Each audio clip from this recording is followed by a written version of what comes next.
Et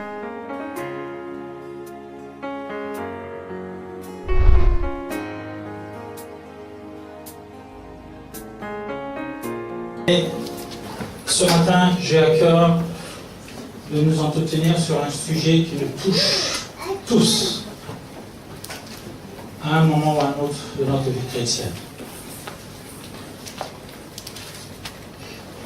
J'ouvre une petite parenthèse déjà. Vous avez remarqué ces derniers temps, au milieu de nous, il y a eu un enchaînement, tout un emballement des situations qui nous sont arrivées. Notamment, le frère Michel qui est à ma droite a perdu son oncle. Et je peux citer encore. Il y a le frère Jean-Jacques. Le frère Jean-Jacques, justement, qui avait perdu sa sœur aînée. Et il y a le pasteur, justement, qui a perdu également sa petite sœur. Son petit frère, non, son beau-frère. C'est-à-dire le mari de sa petite sœur, et qui a laissé 3 enfants, une quarantaine d'années, c'est ça. Merci Seigneur, qui sont dans le Seigneur. Et moi également, qui a perdu également le mari de ma petite sœur également, donc j'ai perdu mon beau-frère également, qui est mort suite à un AVC. Et il y a bien d'autres également. Je crois qu'il y a la sœur également, Misha, qui a perdu également un membre de sa famille. C'est une succession des situations qui arrivent.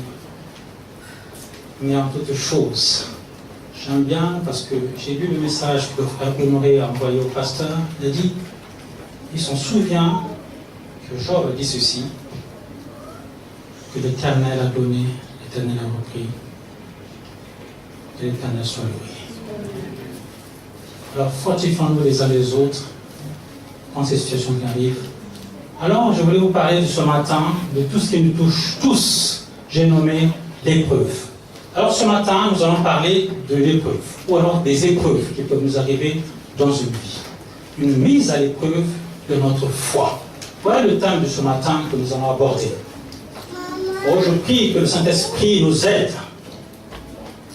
Je prie que le Saint-Esprit nous aide à pouvoir parler encore, Seigneur, de son nom. Et voyons que parmi les épreuves, mon Dieu m'envoie, il y a beaucoup d'héros dans la Bible, mon Dieu m'envoie, Seigneur, nous allons les survoler. Et que le Saint-Esprit nous conduise, dispose nos cœurs à recevoir ce qui vient pleinement de toi, Seigneur.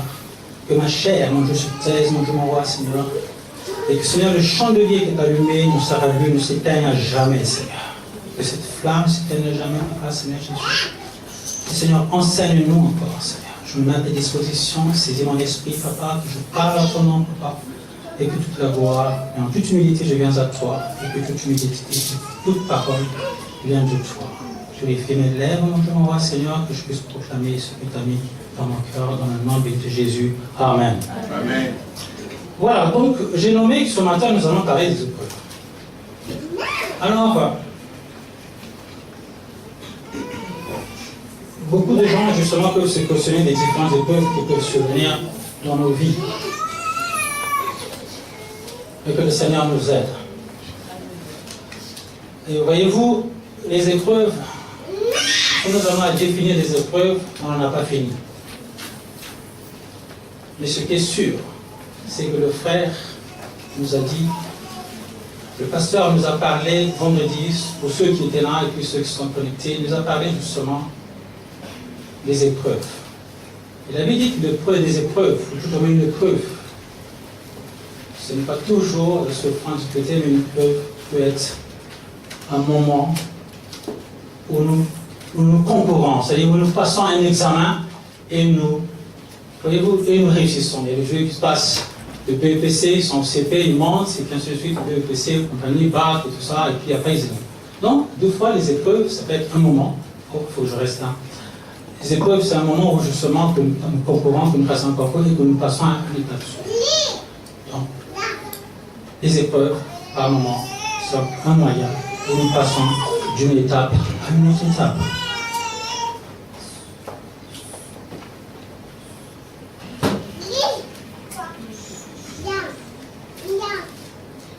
Et nous allons lire dans Jacques 1, le verset qui va nous accompagner justement pour parler de ça, c'est Jacques 1, de 2 à 4. Si tu nous affiches, ma soeur. Il est écrit, mes frères, regardez comme un sujet de joie complète les diverses épreuves auxquelles vous pouvez être exposés. Au verset 3, il est écrit, sachant que l'épreuve de votre foi produit la patience, mais il faut que la patience accomplisse parfaitement son œuvre, afin que vous soyez parfaits et accomplis sans faillir en rien. Voilà le verset qui va nous accompagner justement. La parole nous parle de diverses épreuves. En effet, les épreuves sont multiples, diverses et variées.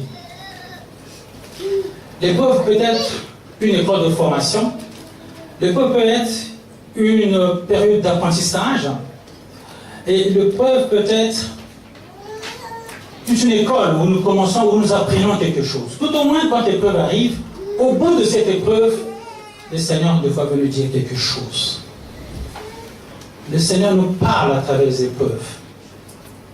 Alors, en nous, d'être sensibles et à l'écoute de notre Seigneur Jésus pour savoir la termination, la finalité de cette épreuve. Voyez-vous, si nous voyons l'histoire et si nous voyons justement l'histoire, dans Luc 4, nous voyons au verset 1, Jésus, rempli du Saint-Esprit, revient du Jourdain, et il fut conduit par l'Esprit dans le désert, où il fut tenté par le diable pendant 40 jours. Il ne mangea rien durant ces jours-là, et après qu'ils furent écoulés, il eut faim. Et le diable lui dit, si tu es fils de Dieu, ordonne à cette pierre, ainsi de suite. Vous connaissez l'histoire. Et certainement cette histoire, vous l'avez déjà écoutée, lue plusieurs fois. Mais l'art d'enseigner, c'est également la répétition. Il est bon que nous prenions justement ce qui s'est passé. Alors, la parole nous dit que l'Esprit a conduit Jésus dans un désert. Et quand tu dis qu'il était dans le désert, et il fut tenté par le diable pendant 40 jours. Mais quand il est sorti de cette épreuve, la parole nous dit qu'il est sorti victorieux. Il est sorti puissant. Il est puissant avec plein d'autorité, avec plein de puissance. Et il a fait des délivraisons incroyables. De cette épreuve, il s'est passé quelque chose à la fin. Voilà la première épreuve que le Seigneur a vu à croiser. Jésus rempli de force d'Esprit Saint-Esprit. Et quand il revient en Galilée, il nous écrit que sa renommée était répandue dans tout le pays, même les pays aux alentours. Et il était honoré par tout le monde. Et si nous lisons dans Jacques 1 au verset 12, il est écrit ceci, Jacques 1 au verset 12. Il est écrit ceci, heureux l'homme qui supporte patiemment la tentation, car après avoir été éprouvé, il recevra la couronne de vie que le Seigneur a promise à ceux qui l'aiment. Qu'est-ce que cela veut dire? Il est dit quand même que ceux qui aiment le Seigneur Jésus, et quand nous sommes éprouvés, à la fin de cette épreuve, nous serons couronnés de vie. Le Seigneur a promis à ceux qui l'aiment. Donc, pendant la tentation, ma soeur, mon frère, il faut rester fidèle. Il faut que tu résistes. Il faut que tu ne branches point. Il faut que tu ne cèdes point. Et à la fin, tu recevras la couronne de vie. Leurs différentes tentations ont pour but d'apparaître, de faire apparaître une épreuve. La réalité de la foi de quelqu'un. Par les épreuves, Dieu peut voir quelle est ta motivation. Quelle est la réalité de ta foi? Et personne ne peut s'échapper aux épreuves. Personne ici-bas ne peut s'échapper aux épreuves. Voyez-vous, même Abraham, le père de la foi, a été éprouvé. Il a connu également une épreuve. Alléluia. Et nous pouvons le lire dans Genèse 22, de 1 à 12. Rapidement, Genèse 22. Nous allons voir comment Dieu a éprouvé la foi d'Abraham. Alors d'habitude, il partait avec son fils justement pour offrir une offrande. Et cette fois-ci, Dieu a demandé quelque chose à Abraham. Et en fait, c'est une épreuve également. Genèse 22. Il est écrit, après ces choses, Dieu mit Abraham à l'épreuve et lui dit, Abraham. Et il répondit, me voici. Dieu dit, prends ton fils, ton unique, celui que tu aimes, Isaac, va-t'en au pays de Moria, et là, offre-le en holocauste sur l'une des montagnes que je te dirai. Au verset 3, il est écrit, Abraham se leva de bon matin, serra son âne et prit avec lui 2 serviteurs et son fils Isaac. Il tendit le bois pour l'holocauste et partit pour aller au lieu que Dieu lui avait dit. Au verset 4, il est écrit, le 3e jour, Abraham, levant les yeux, vit le lieu de loin. Et Abraham dit à ses serviteurs, restez ici avec l'âne, moi et le jeune homme, nous irons jusqu'à là pour adorer et nous reviendrons après auprès de vous. Abraham prit le bois pour l'holocauste, le chargea sur son fils Isaac et porta dans sa main le feu et le couteau. Et ils marchèrent tous deux ensemble. Verset 7. Alors Isaac, parlant à Abraham, son père, dit, mon père. Et il répondit, me voici, mon fils. Isaac reprit, voici le feu et le bois. Mais où est l'agneau pour l'holocauste? Verset 8, Abraham répondit, mon fils, Dieu se pourvoira lui-même de l'agneau pour l'holocauste. Et ils marchèrent tous les deux ensemble.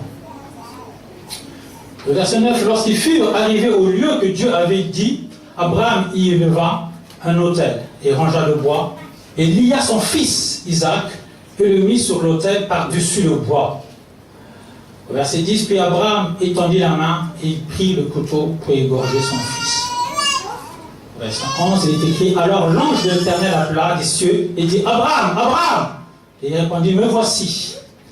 L'ange dit, n'avance pas ta main sur l'enfant et ne lui fais rien, car je sais maintenant que tu crains Dieu et tu ne m'as pas refusé ton fils, ton unique. Amen. Amen.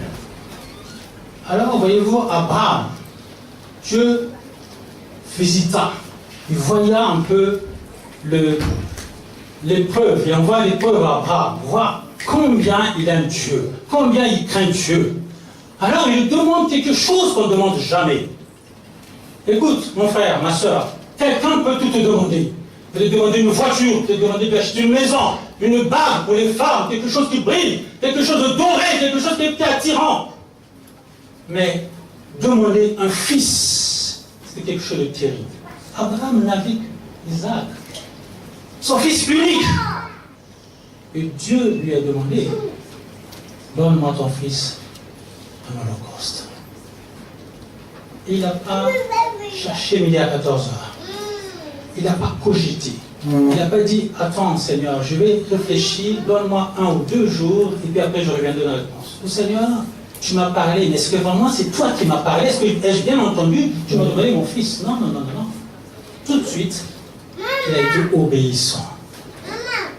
Il est allé jusqu'au lieu indiqué, et il a fait tout à merveille, comme d'habitude. Il a rangé le bois, il lia son fils, et quand le fils il le pose, et au moment où il a voulu allumer le feu, l'ange a intervenu. Le Seigneur a compris, Dieu a vu combien il craignait Dieu, combien il est obéissant, et il a eu du succès à travers cette épreuve.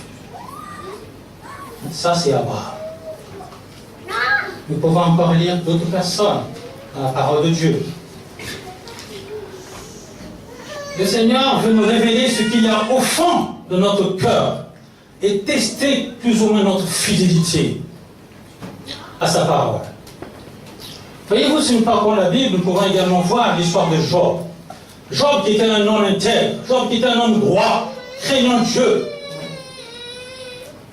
Et Job peut être également un modèle d'encouragement, car nous savons ce qu'il a pu endurer Job. Et ça, nous pouvons lire dans Job 42, verset 12, 13, merci ma soeur.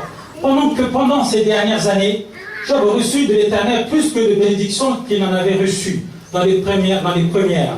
Il posséda 14 000 brebis, 6 000 chameaux, 1000 paires de bœufs et 1000 ânesses. Et il eut 7 fils et 3 filles. Alors qu'il a eu tout perdu, il a connu une preuve. Il s'est passé beaucoup de choses. Toi et moi, même les gens me disent, mais enfin, quand même, maintenant cette fois-ci, arrête, abandonne. Mais il a résisté. Il n'a pas cédé à la tentation.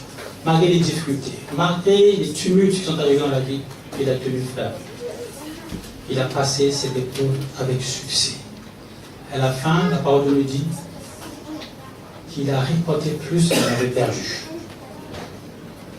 Ça, c'était Job.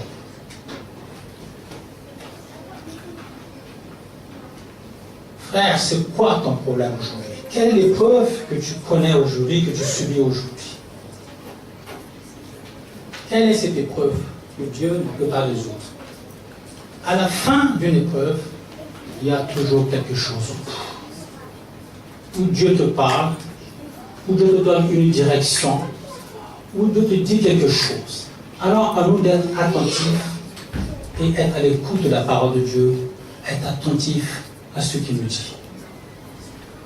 Nous avons toujours la possibilité, quand la tentation arrive, nous avons toujours une possibilité, 2 possibilités. Ou tu cèdes et tu y vas, tu refuses. L'épreuve que tu as de vivre en ce moment, Dieu veut te dire quelque chose, certainement à travers cette épreuve. Est-ce une difficulté des papiers? Est-ce une difficulté autre? Mais Dieu veut te parler par cette épreuve. Il veut te donner une direction, te dire quelque chose.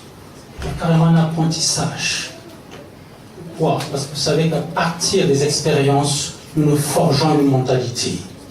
À partir de certaines choses que nous connaissons, de ce que nous vivons, de ce que nous rencontrons et de ce que nous endurons, Dieu peut forger notre caractère, afin que notre foi soit boostée, afin que quelqu'un qui viendra nous dire, mais enfin, abandonne, n'aille pas, tu es fatigué, reste à la maison, n'aille pas prier. Mais enfin, considère un peu, ça fait 2 jours que tu n'as pas dormi, tu as travaillé énormément, tu es fatigué, repose un peu ton corps. À un certain moment, ton corps a besoin d'être... Même le robot, on le met au calme, on le met au frais, on échange des pièces. Mais toi, tu es un corps humain. Tu dis non, j'ai mon Dieu, j'ai un rendez-vous avec mon Dieu, quelle que soit la fatigue, je m'en vais le vendredi aux enseignements, quelle que soit la fatigue. C'est le jour du Seigneur, le dimanche, je me rends un culte agréable pour mon Dieu, parce que je l'aime, et parce que Dieu veut encore me parler, et parce que Dieu veut encore me saisir, parce qu'il est tout pour moi. À chaque épreuve, quelque chose se passe. Nous allons continuer. Et dans Jacques 5, au verset 11, il est écrit ceci. Voici, nous regardons comme heureux ceux qui ont souffert avec constance. Vous avez entendu parler dans la constance de Job, et vous connaissez la fin que le Seigneur lui accorda, car le Seigneur est plein de miséricorde et il est plein de compassion.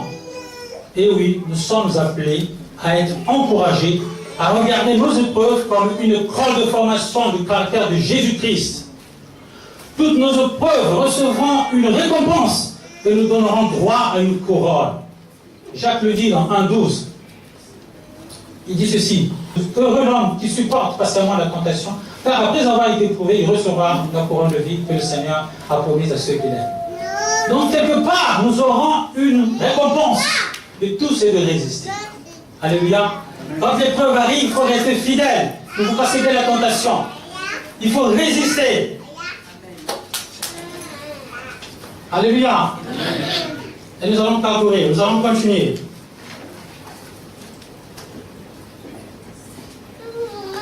Nous pouvons aussi regarder l'épreuve de Joseph. Joseph, qui est le 11e de la fratrie. Et nous allons voir comment Joseph a subi également des épreuves également. Joseph, voyez-vous, souvenez-vous, elle a été vendue par ses frères aux marchands ismaélites dans Genèse 13, 1 à 36.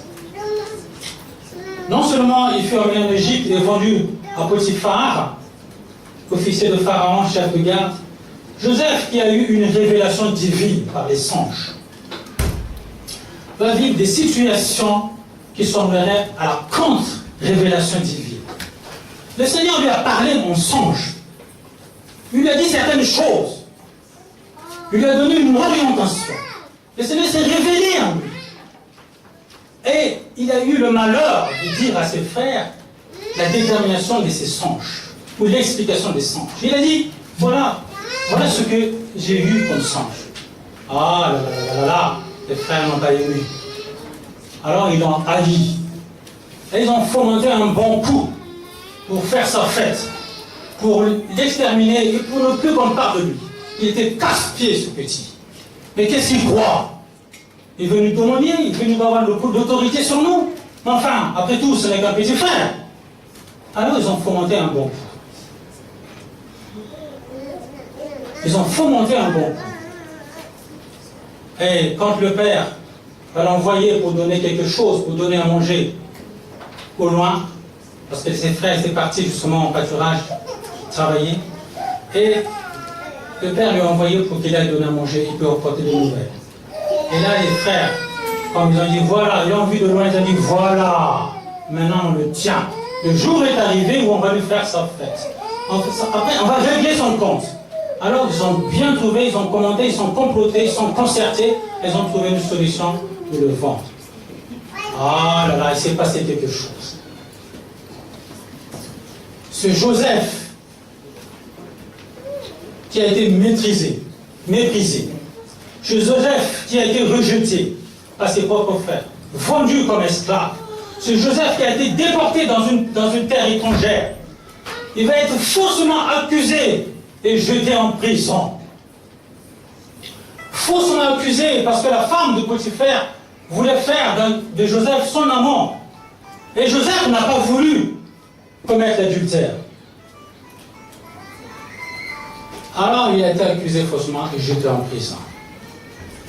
Joseph avait la possibilité de dire oui ou de dire non. Et la parole dit résister au diable, même fuir. Alors il a résisté au chantage, aux avances de la femme de Potiphar. Et de ce fait, il a été accusé faussement et il a été jeté en prison. Quelle épreuve Joseph a connue. Avec une succession de tels événements, comment pouvons continuer à croire à la promesse de Dieu? Comment Joseph pouvait encore dire à l'enfant, je t'ai appelé à régner, je t'ai appelé à avoir une position d'autorité? Qu'est-ce qui m'arrive? Dieu est Dieu. À travers l'épreuve, Dieu a concocté quelque chose derrière. À travers quelque chose, Dieu a concocté quelque chose. Malgré ces tumultes, malgré tout ce qui est pu arriver, la parole de Dieu est fantastique. Et il nous est écrit plus loin. Sur Genèse 42, j'aime bien comment... Alors, Jacob, voyant qu'il y avait des blés en Égypte, dit à ses fils, pourquoi vous regardez-vous les uns des autres? Il dit, voici, j'apprends qu'il y a eu du blé en Égypte, descendez-y pour nous racheter la faim, afin que nous vivons et que nous ne mourrons pas. 10 frères de Joseph descendirent en Égypte pour acheter du blé. Jacob n'envoyant point à eux, Benjamin, frère de Joseph, dans la crainte que lui arrive quelque malheur. Les fils d'Israël vinrent pour acheter du blé au milieu de ceux qui venaient, aussi car la famine était dans le pays de Canaan.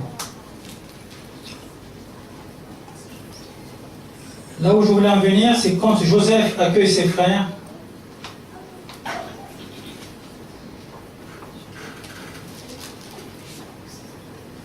Oui, là où je veux en venir, c'est quand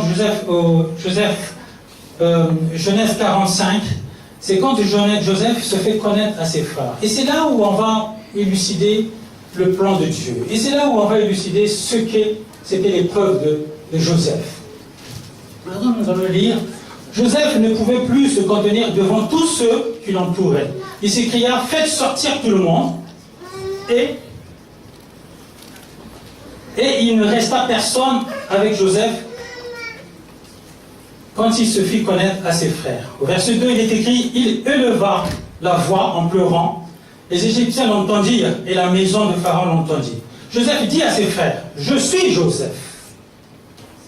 Mon père vit-il encore? Mais ses frères ne purent lui répondre car ils étaient troublés en sa présence. Joseph dit à ses frères, approchez-vous de moi. Et ils s'approchèrent. Il dit, je suis Joseph, votre frère que vous avez vendu pour être mené en Égypte. Maintenant, ne vous affligez pas et ne soyez pas fâchés de m'avoir vendu pour être conduit ici. Car c'est pour vous sauver la vie que Dieu m'a envoyé devant vous. Le verset 6, il dit, voilà 2 ans que la famine est dans le pays. Et pendant 5 années encore, il n'y aura ni labeur ni moisson. Dieu m'a envoyé devant vous pour vous faire subsister dans le pays et pour vous faire vivre par une grande délivrance. Ce n'est donc pas vous qui m'avez envoyé ici, mais c'est Dieu. Il m'a établi père de Pharaon, maître de toute la maison et gouverneur de tout le pays d'Égypte. Voyez-vous, l'histoire avait mal commencé. Très très mal commencé pour Joseph. Méprisé, vendu, accusé faussement, mis en prison, tout ça. Et à la fin, il me dit, même les frères, ses frères l'ont vendu. Et il dit, j'ai pas de haine envers vous. Mais en fait, vous m'avez vendu, mais vous ne pouvez pas savoir. Mais vous avez accompli la volonté de Dieu. Dieu m'a mis là, parce que la famille est venir, et par moi vous êtes bénis. Par moi vous allez avoir de quoi manger. C'était le plan de Dieu. Regarde l'épreuve qu'il a pu suggérer. Regardez les différentes épreuves qui peuvent survenir dans nos vies. À la fin de l'épreuve, il y a quelque chose que Dieu veut nous dire. À la fin des fins, il y a du succès, il y a quelque chose. Il y a quelque chose caché que nous ne comprenons pas tout de suite. Il y a une subtilité que nous n'entendons pas. Mais à un temps marqué, nous saisissons le pourquoi. Nous saisissons le pourquoi. Dieu nous voit, frères, tels que nous sommes. Dieu nous voit tels que nous serons plutôt que ce que nous sommes aujourd'hui. Notre présent n'est pas notre finalité. Ce que nous sommes aujourd'hui ne consiste pas en soi, notre fin. Mais voyez-vous, nous sommes comme de l'argile dans la main d'un grand potier que le Seigneur Jésus. Alors permettez que le Seigneur façonne nos vies et que nous prenne en main et que nous donne une bonne orientation. Voyez-vous, n'a-t-il pas vu Gédéon, vaillant héros, alors que le dernier se considérait comme moins que rien? N'a-t-il pas vu Jérémie comme grand prophète des nations, alors que ce dernier se revendiquait d'être son jeune âge, de ses craintes? Voyez-vous, Dieu ne considère pas ce que tu vis actuellement, mais ce que tu vas être demain. Le Seigneur a un plan bien déterminé de tout un chacun. Le Seigneur a un fil conducteur de notre vie. Il ne nous laissera jamais seuls, il nous abandonnera jamais seuls. Même au bout de l'épreuve, il y a quelque chose qui est à la fin. Il y a quelque chose qui est à la fin. Oh, je peux continuer encore et encore. Mais je vais essayer d'illustrer mon propos de ce matin. Je vais vous raconter une histoire. Je vais vous raconter une histoire qui s'est passée il y a 30 ans. Cette histoire s'est passée le 21 décembre 1988. Si vous comptabilisez aujourd'hui, ça fait 30 ans. Alors cette histoire s'est passée en Angleterre, précisément à Londres. Et au milieu de nous, nous avons notre frère Isaac qui exerce un métier de taximan, et il nous saura nous dire à la fin du culte ce qu'est le métier d'un taximan quand il a des passagers, quand il y a des clients derrière. Alors cette histoire, ça ressemble à un taximan qui va recevoir un coup de fil d'une famille. Et cette famille devait se rendre à l'aéroport rapidement pour prendre un vol. Alors, ce taximan se déplace éventuellement et il va à la maison là où on l'a appelé. Il arrive devant la maison, il prend charge des affaires et voilà marqué justement direction aéroport. Et quand ils acheminent, quelques minutes juste après, un pneu éclate. Alors que la famille était pressée parce que ce n'était pas tellement en avance. Alors, le chauffeur, le taximan s'excuse auprès de la famille. Il leur dit, écoutez, je suis désolé, le pneu vient d'éclater, je suis obligé de m'arrêter pour changer le pneu. C'est ce qu'il fait. Il change le pneu et la famille, surtout la maman, la mère, commençait déjà à regarder les minutes. Elle dit, mon Dieu, est-ce que le vol, on ne va pas le rater? Est-ce qu'on va l'avoir, ce vol? On va le voir, qu'est-ce qui va se passer? Le taximan, conscient, il change vite. Mais il a le secours, et voilà, hop, ils repartent. Ils roulent quelques temps après, même pas 10 minutes, un quart d'heure, et voilà, le deuxième pneu éclate encore. Cette fois-ci, il est très embêté, le taximan. Pourquoi? Parce qu'il n'a plus de roue de secours. Il n'y en a plus rien. Alors il essaie de faire la main, en plein milieu d'autoroute, la voiture s'arrête, et il ne sait pas comment faire. Alors il sort rapidement, laisse la famille, il met le triangle, il met tout ça, et puis il essaie de trouver quelqu'un pour s'arrêter, pour la cheminer jusqu'à une prochaine station pour de quoi, ou acheter le pneu, ou réparer quelque chose. Alors il va, il n'y a rien, et il s'achemine à pied. Et il commence à partir pour essayer de trouver une solution. Et Dieu soit rendu au Seigneur, et trouve la possibilité de ramener un pneu. Il arrive, et il le charge. Et la famille était complètement remontée. Et il dit, mais attendez, mais monsieur, mais comment se fait-il que de tels départs puissent encore rouler? Vous vous rendez compte? Nous avons un vol à prendre. Et les aiguilles tournent. Comment on va faire si nous ratons l'avion? Le taximan, gentiment, il charge, il change la roue, et le voilà parti. Et il roule. Et il essaie de se dépêcher parce qu'il trouve quand même que le temps passe. Et il n'est pas au bout de sa peine. Quelque temps après, il se trouve qu'il y a un gros camion devant. Et ce gros camion, c'est un camion qui transporte des pierres. Alors, il essaie, le camion roule, et il essaie de s'avancer, de dire, mon Dieu, si je continue cette avion-là, mes clients, ils vont rater le vol. Alors, qu'est-ce qu'il va faire? Il veut dépasser justement le camion. Au moment où il se met à dépasser le camion freine brusquement. Et là, les cailloux s'envolent, les pierres s'envolent, et ça vient fracasser le pare-brise de la voiture.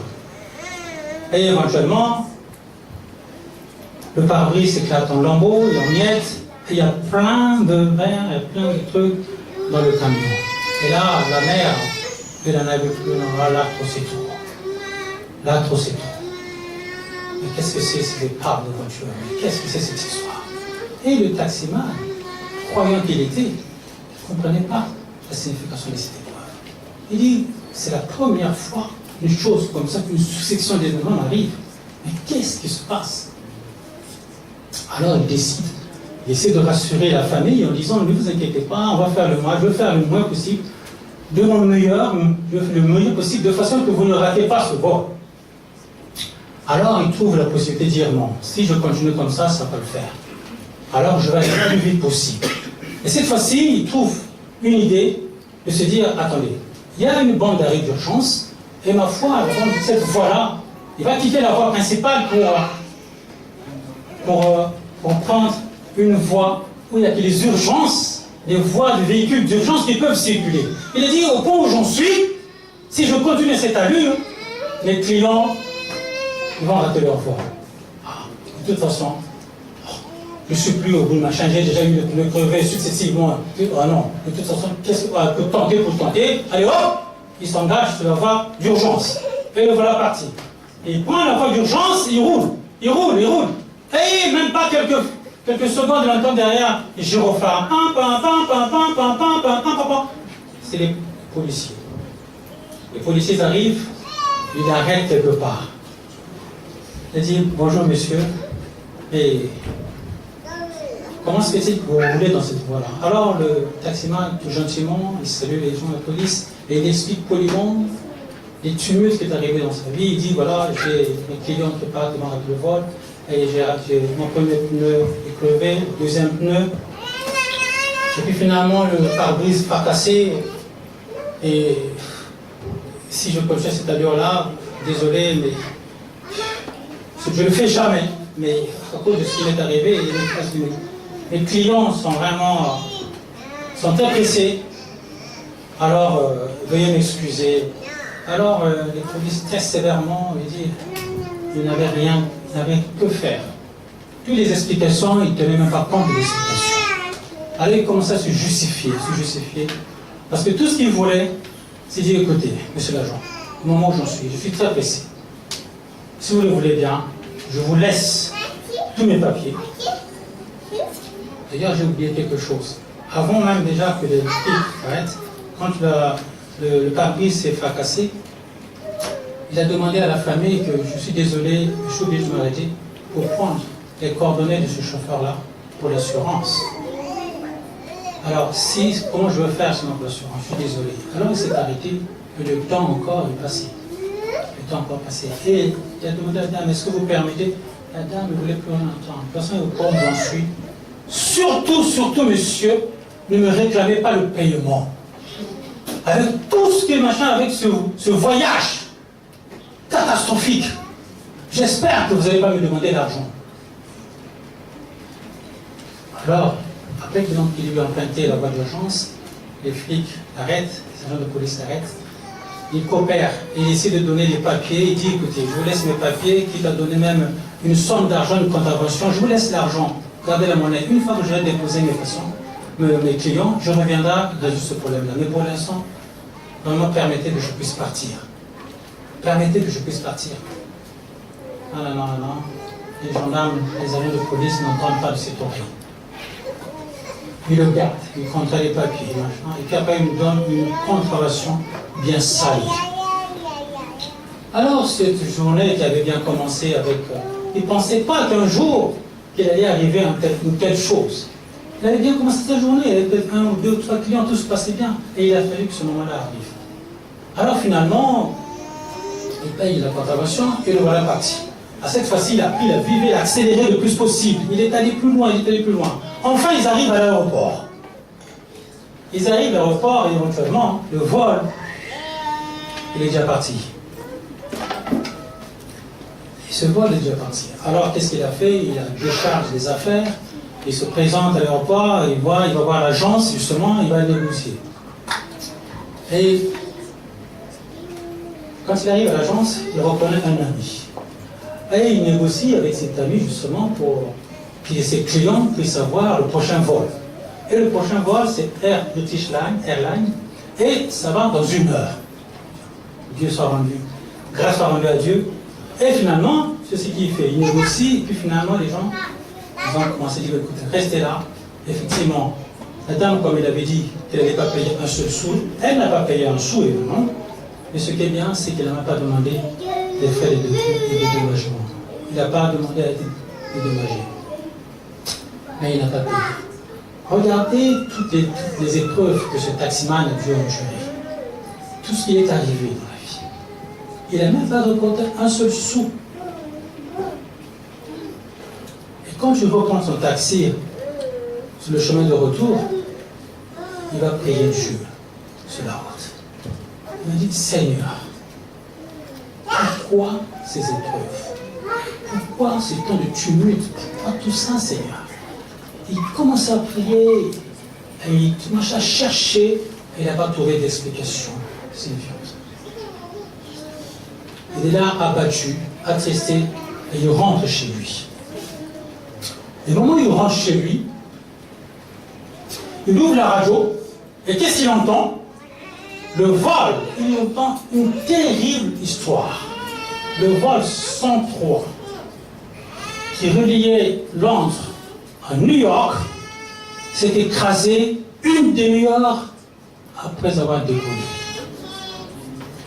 c'est le vol où la famille allait rentrer. C'est le vol où la famille allait prendre.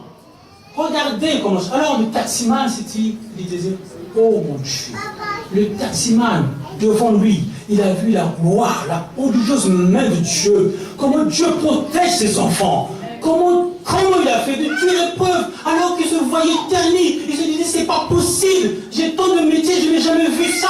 Pourquoi ça arrive à moi? Pourquoi Seigneur? Pourquoi?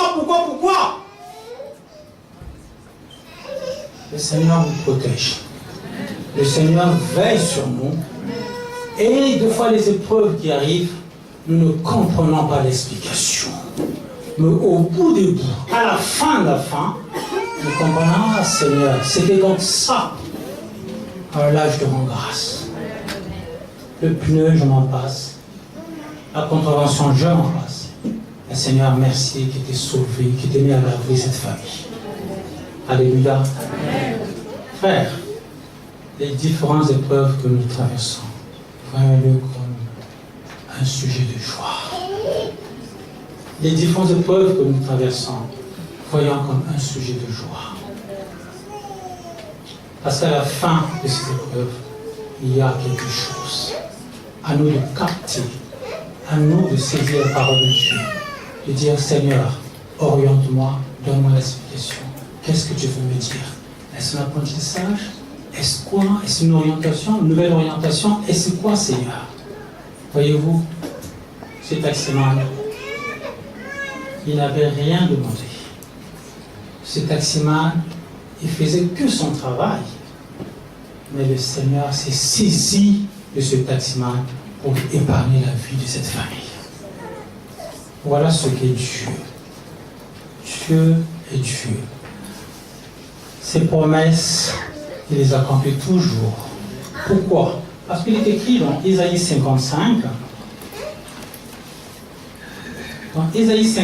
au verset 10 à 11, « Comme la pluie et la neige descendent des cieux, il ne retourne pas sans avoir arrosé, fécondé la terre et fait germer les plantes, sans avoir donné de la semence au semeur et du pain à celui qui mange. » La parole de Dieu n'est pas stérile. La parole de Dieu est féconde. La parole de Dieu a autorité et puissance. Et ce qu'il dit, il le fait. Oh, j'aime bien la chanson qui dit qu'il a promis d'être toujours avec nous. Il a promis d'être avec nous. Je m'accroche à lui, je m'accroche à lui. Il a promis d'être avec nous. Sa fidélité durera toujours. Sa fidélité durera toujours. Sa bonté durera toujours. Sa bonté durera toujours. Oui, le Seigneur est fidèle. Ce qu'il a promis, il le réalise. Je ne sais pas, ma soeur, mon frère, l'épreuve que tu vis en ce moment. Je ne peux pas les diverses épreuves qui peuvent survenir dans ta vie. Sache qu'au bout de bout, le Seigneur ne t'abandonne pas. Et sa parole ne sort pas en vain. Le Seigneur, sa parole sort et réalise ses desseins de quoi il a été destiné. Alors, ne sois pas que ton cœur reste en paix et que tu restes fidèle à sa parole. Quelles que soient les épreuves, Dieu ne te laissera pas tomber. Quelle que soit la situation que tu peux endurer, regarde Jésus. Dis Seigneur, je n'ai que toi. Seigneur, fais-moi voir ta gloire à travers ces épreuves. Seigneur, montre-moi le chemin. Faire le chemin, le Seigneur est là, il est véritable. Il est bon, il nous aime. Il nous aime plus que toute autre chose. Dis, garde ton cœur. Que ton cœur ne se trouble point. Quand la tempête va arriver, quand les épreuves vont arriver, au point de te terrasser, au point de te malmener, au point de dire, oh mon Dieu. Non, nous avons un Dieu tout-puissant. Nous avons chanté qu'il est un Dieu des miracles, qu'il est le grand Dieu, le Dieu tout-puissant, celui-là qui fait des miracles et qui ne compte pas. Il ne regarde pas de quoi nous sommes destinés, de quoi nous sommes faits, mais par son amour, il nous sort des situations désastreuses. Par son amour, il dit, ma fille, mon fils, je suis avec toi. Tu peux compter sur moi, je ne t'abandonne pas. Prends ma main, prends ma main. Ce matin, le Seigneur veut encore vous donner ta main, afin que tu attrapes cette main, tu saisisses la main et que tu ne la lâches point. Parce qu'il est bon, il est fidèle et il nous aime tellement. Que le Seigneur vous bénisse. Amen. Amen.